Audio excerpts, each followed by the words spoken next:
No niin, huomenta vaan. Pakkasaamu on nyt. Nyt on hyvä, kun on tämmönen pakkaset, kun pysyisin vaan vaan.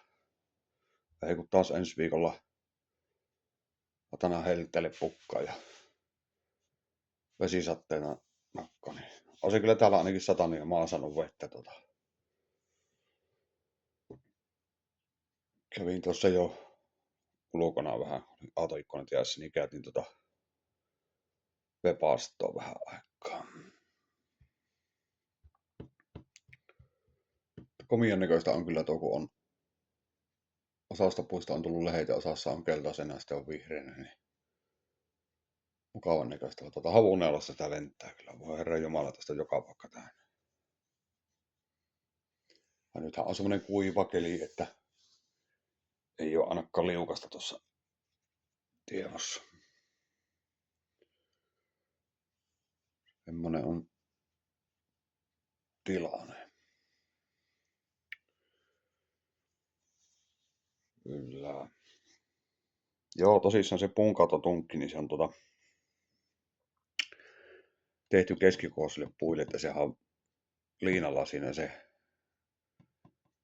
liikkuu se tanko, millä nostetaan, että se missään nimessä ei pidä mitään älyttömiä tukkeja mennä sillä niin kuin työntämään noriin, että talijaa laittaa sitten avuksi, mutta näin pienimuotoisiin puihin, jos käyn tekemässä, niin se riittää ihan vallan mainiosti. Kauan tuosta ikkunasta katsella ulos, kun niin komien näköiset maisemat. Hiljasta on kyllä, että ei ainakaan niinku mitään meteliä ole missään.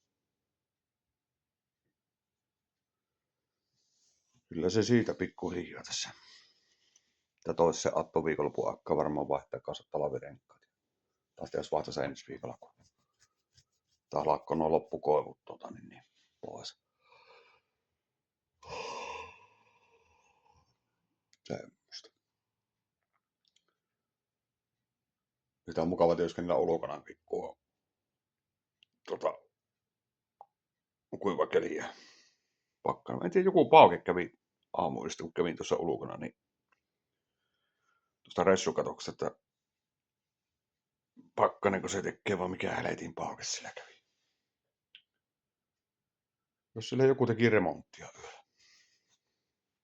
Saattaa se mahdollista olla sekin. Joo, eipä tässä muuta kuin katsellaan, mitä iltapäivät ovi tullessaan. Sommaraa.